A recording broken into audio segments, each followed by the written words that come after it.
Welcome, everyone. This is the Rotary E-Club of Silicon Valley, and every week we bring you the stories of people who are making the world around them better.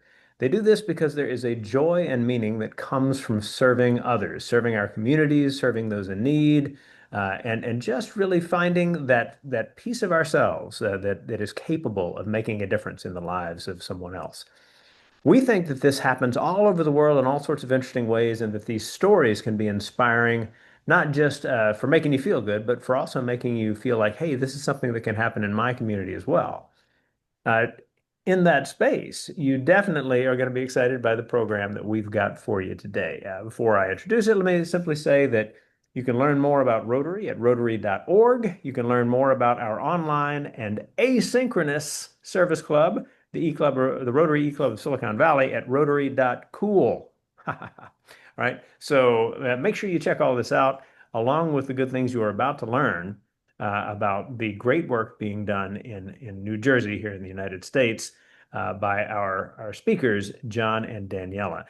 Daniela and John, it is such a pleasure to have you. Those who are wanting to learn more about your bio can pause this audio or this video and take a look on the page where they find it for the details. But I will leave the most pertinent parts to you and your presentation. Welcome to the Rotary E-Club of Silicon Valley. Thank you, Rushton. It's an honor to be here. I'm going to kick it off. As Rushton said, my name is Daniela Shebitz, and I'm coming from Kean University, which is in the New York metropolitan area in Union, New Jersey. And my co-presenter is a good friend and community partner, John Evangelista from Groundwork, Elizabeth. And we're going to be talking about our work with microforests today. You might have heard about microforests. They are popping up everywhere. In fact, as of last year, there were about 3,000 estimated in the world. And we know that that's grown a lot since then, even. These are little forests, little pocket forests, tiny forests. They go by a whole bunch of names. Oftentimes, people refer to them as Miyawaki forests. And these Miyawaki forests are forests that are created in small spaces as a way of reclaiming ecological functions. So when an area is damaged, whether it's in an urban area or a cleared agricultural field, and you want to reclaim that through afforestation, many people follow this method that was established in the 1970s by Miyawaki in Japan. And the idea here is that you're going to be planting trees about 30 times more densely than you would in a typical afforestation project. And so by planting those trees so close together, they actually compete with each other for light and grow 10 times faster than they would in a normal forestation project. And as they're growing, they're reclaiming those soil nutrients and fostering a lot more biodiversity. In fact, it's been estimated that 20 times more biodiversity is in these Miyawaki forests than in typical afforestation projects. But a key component is that you actually have to connect with the community for part of this and get people involved so that it really fosters this connection between the community and their environment, specifically in areas where it's been damaged. And so this is my favorite part, and why this project is so important to me is because of that local partnership from every stage of the planning to the implementation and then to the monitoring. So we look at the Miyawaki method as a way for trees to grow quickly in areas where they need to. Your goal here is to try to make sure that the ecosystem is working again.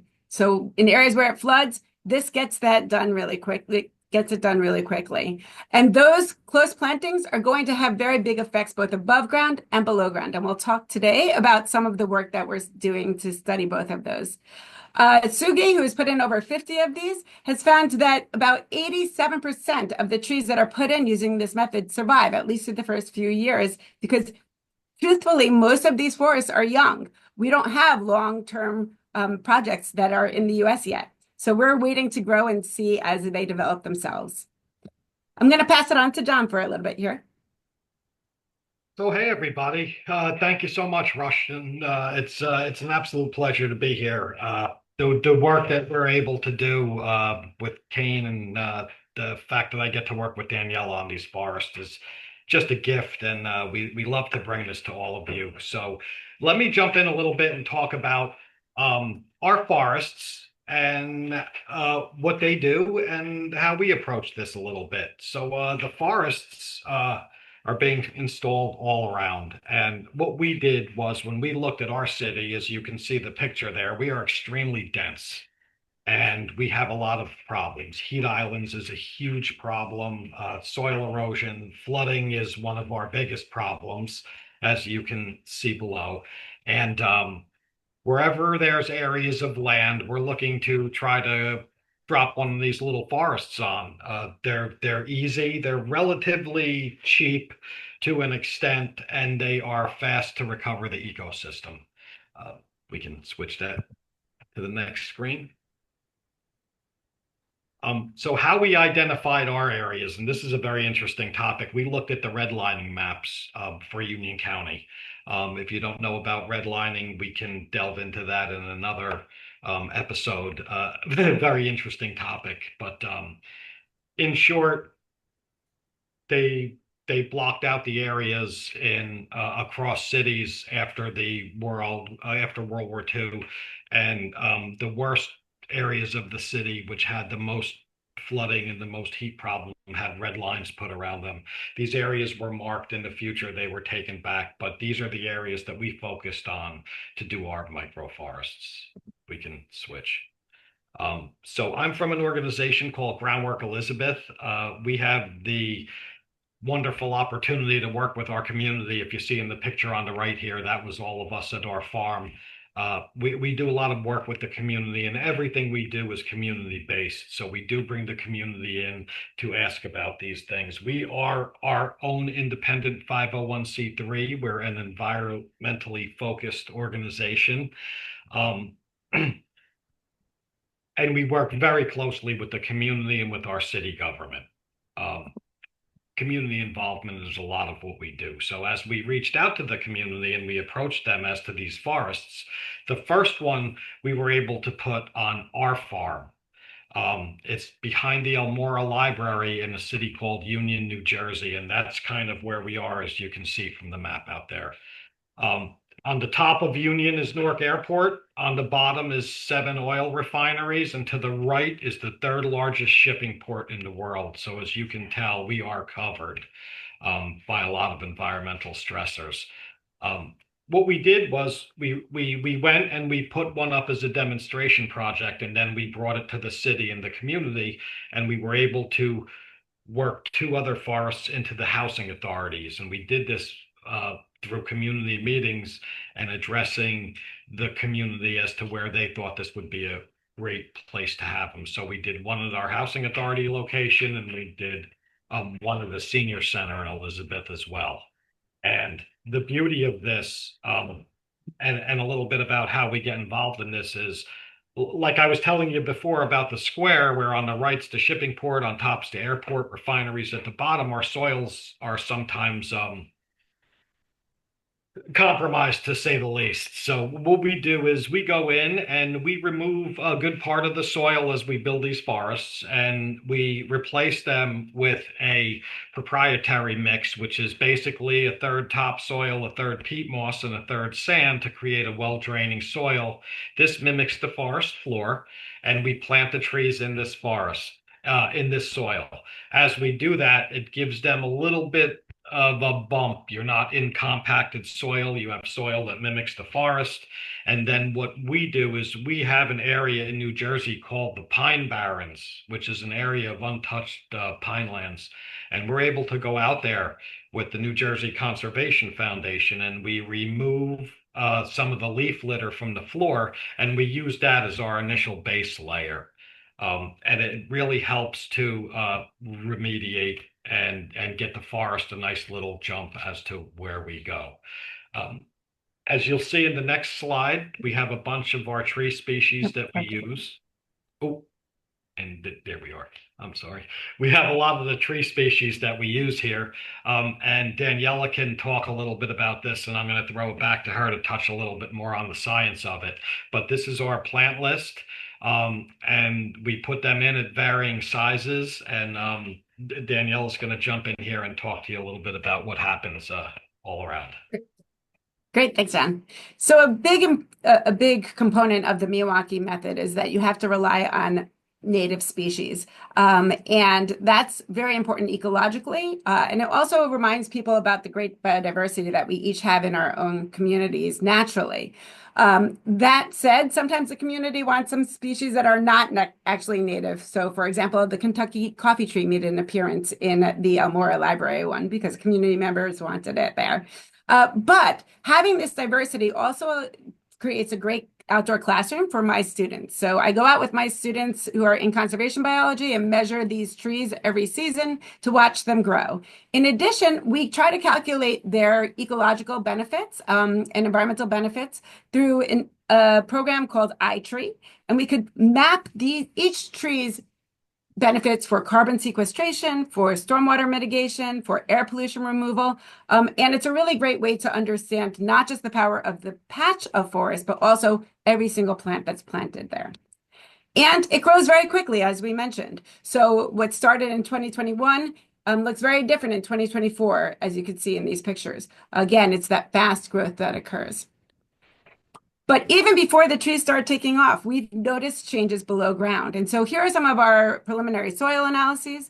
And you can see that in the top graph, total carbon in the soil changes over time. So the senior center was just 1 year old. And you could see that even when you look at the green, which is different from the red is our control site, which is right next to that. And the green is the microforest. When you see the microforest has higher carbon immediately within the first year over the control, and that just gets higher and higher over the next few years, we start getting really excited about carbon sequestration in the soil and the potential that these have to kind of moderate that carbon in the atmosphere, or at least locally. In addition, we see a huge growth in microbial carbon. So microbial respiration and activity all increases over in the microforest when compared to the control soils that are right next to it. What we're seeing actually is really phenomenal. The metabolic rate of microbes actually rose by 280%, which is pretty remarkable. And we also saw very high permeability rates. And this is a testament to the soil remediation work that John did, where we saw permeability increase by up to 52 times what it was originally. Above ground, we see great tree growth. So we're witnessing growth about 7 times faster than it would under normal planted conditions. And John is witnessing birds. So his team actually tracked more than 60 species at the oldest site in Elmora. And so we're seeing a lot of changes even in the first 1 to 3 years. Here's a graphical abstract that Andreas made that really shows how our preliminary soil findings, which you see on the bottom, help to convert this hot area that is prone to flooding into a functioning ecosystem where you've got more heat control and improved permeability and all of these terrific ecological effects very early on.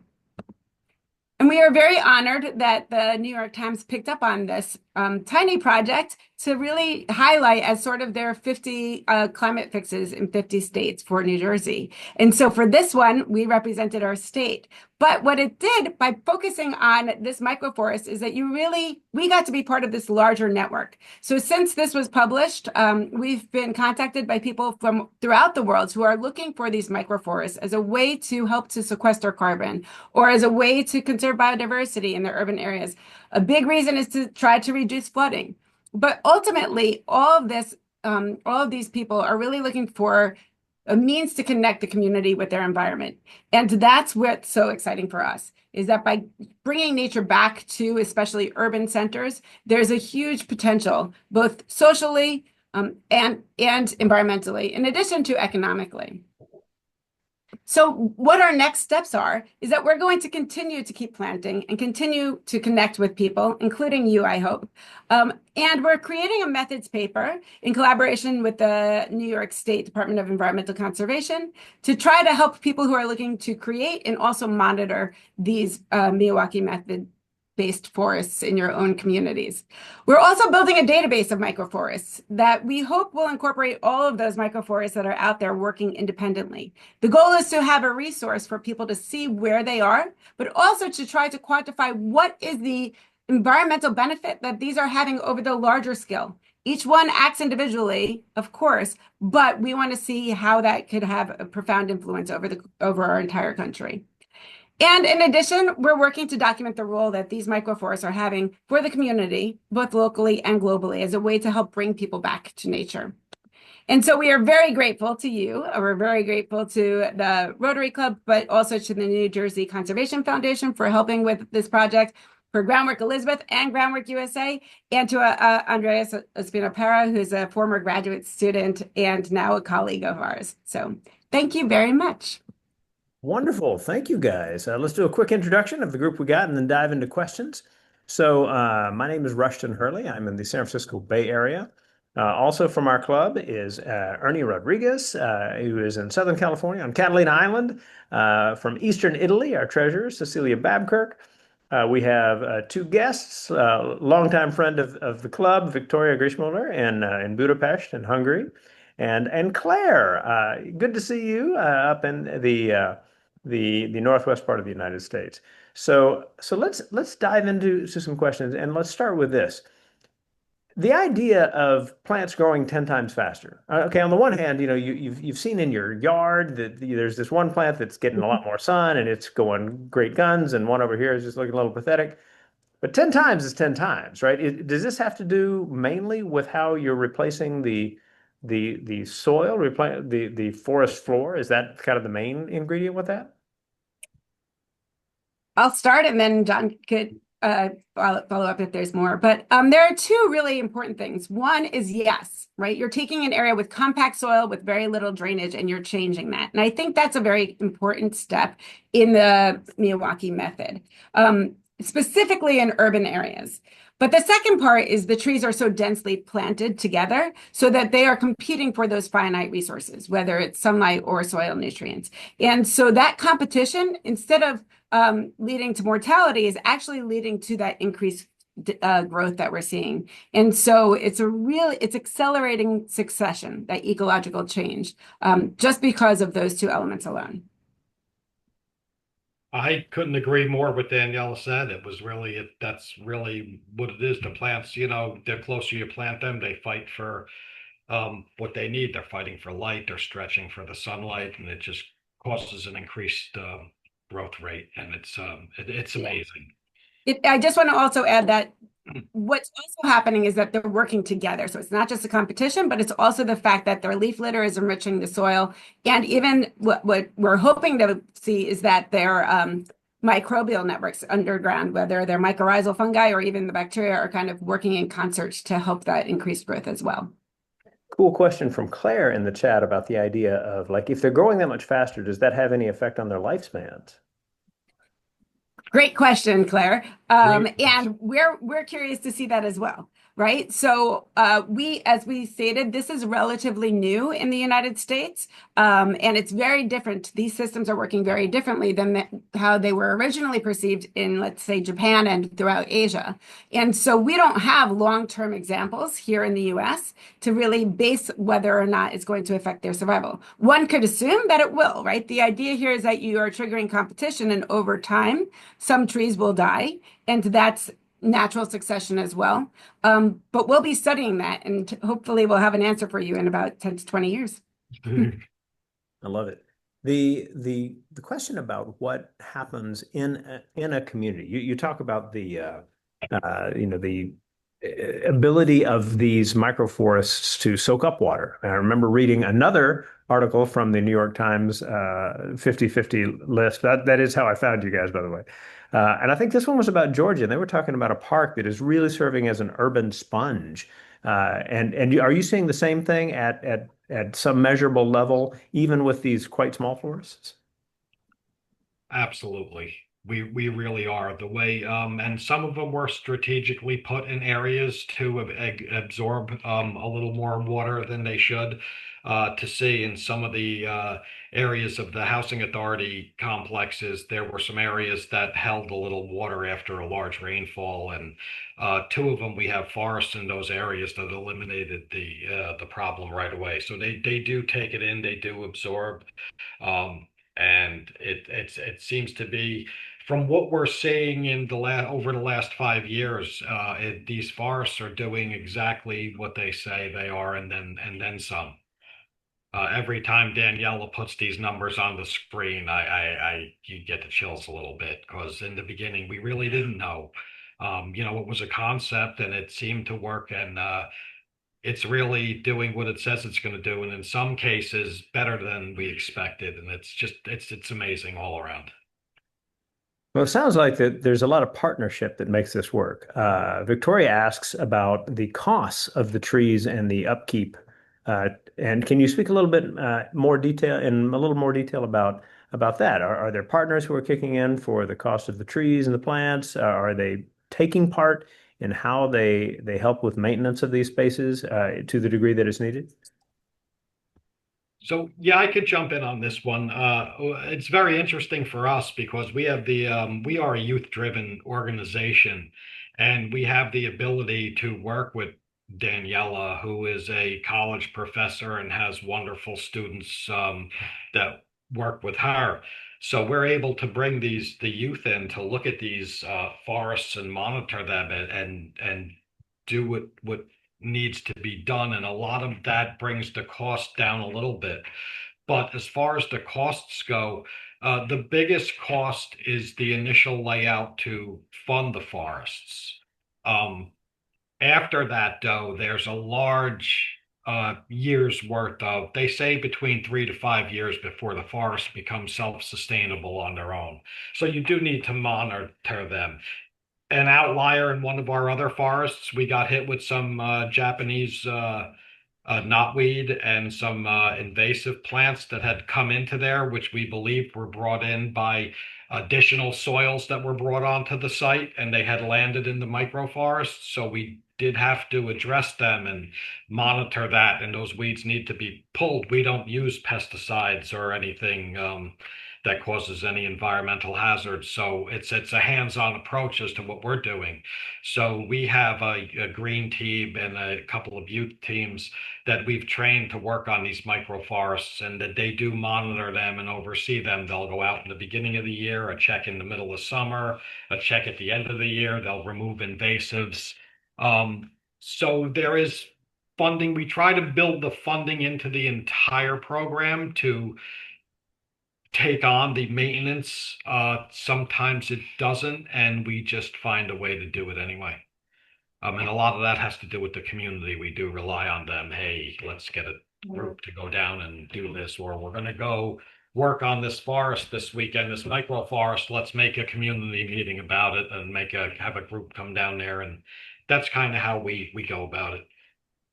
Daniela participates in this by bringing her students in, as I recall from the presentation. I'm curious a little bit more about how you manage these partners in order to make these things work. So obviously, if you're teaching a particular class for which field work is an opportunity, and this gets, this kind of very memorable learning and hands-on experience on the part of the students for sure. But it also means there's this reliable visit happening. And so what are the challenges that you guys have faced as you work to have partners participate in helping these things get off to a really good, healthy start?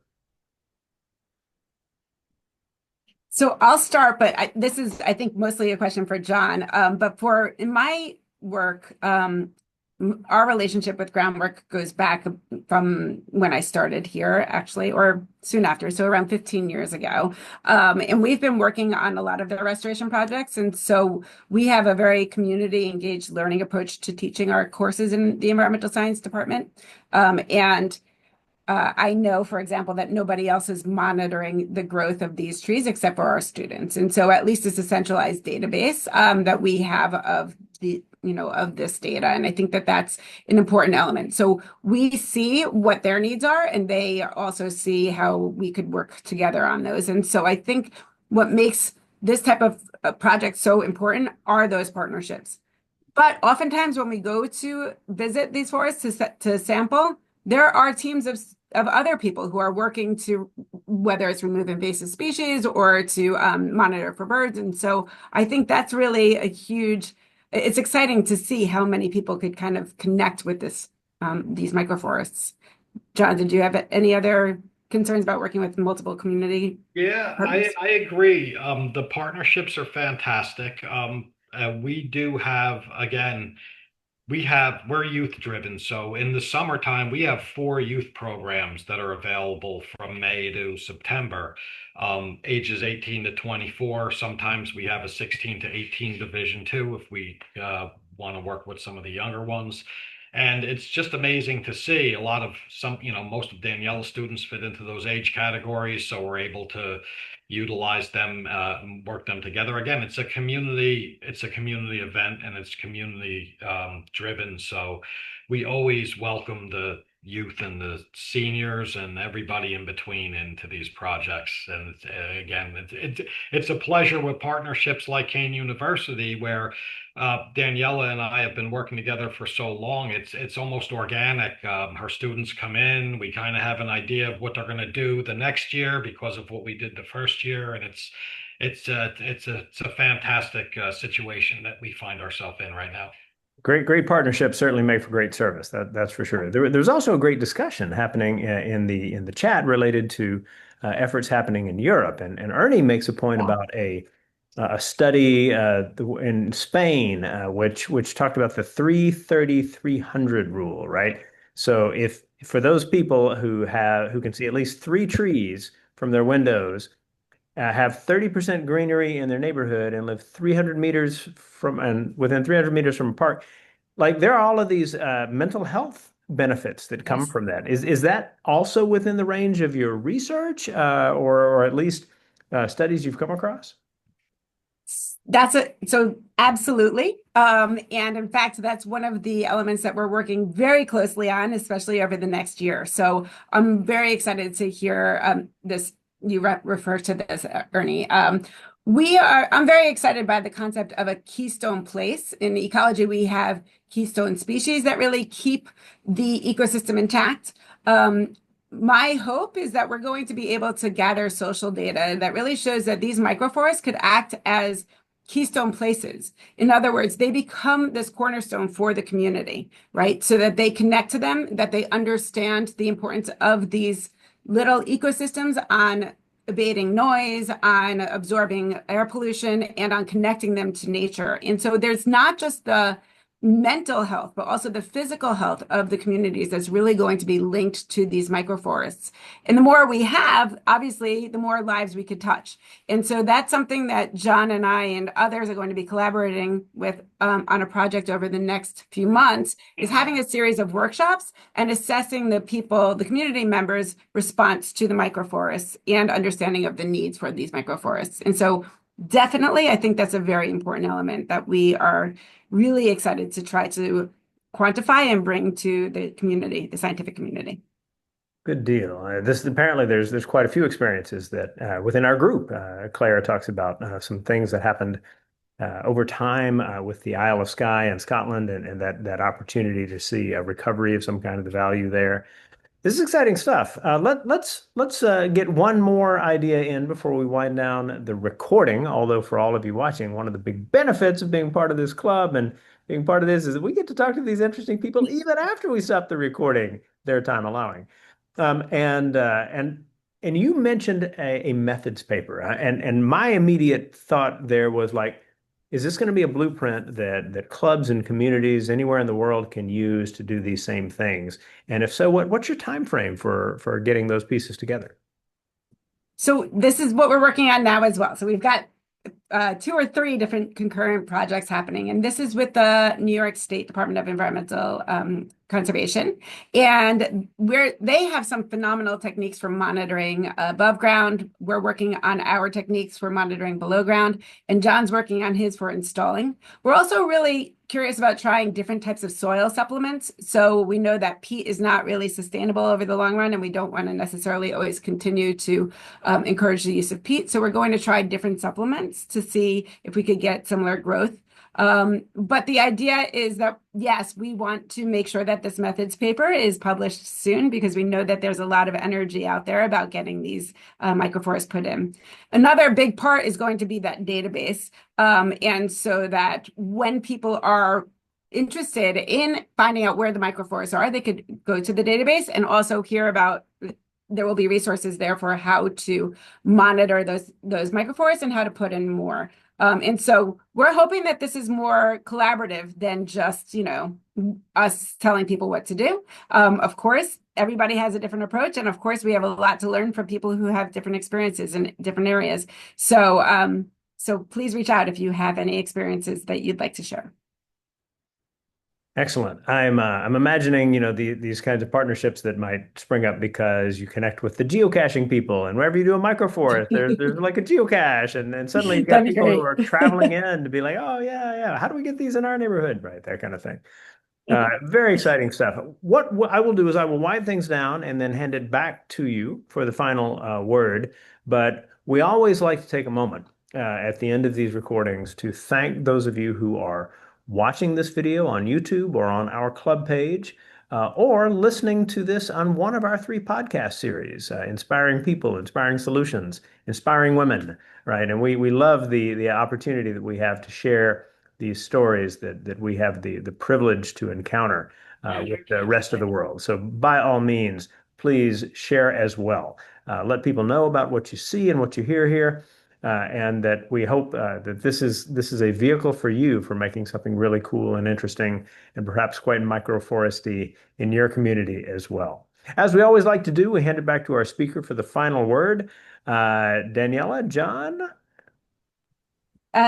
So my final word, I think, would be that every single one of us has a great potential to make a positive impact on their environment and on their own community. But it becomes so much more powerful when we could work together to do so. And microforests are a great way or a great vehicle to get that impact felt. So that's my final word.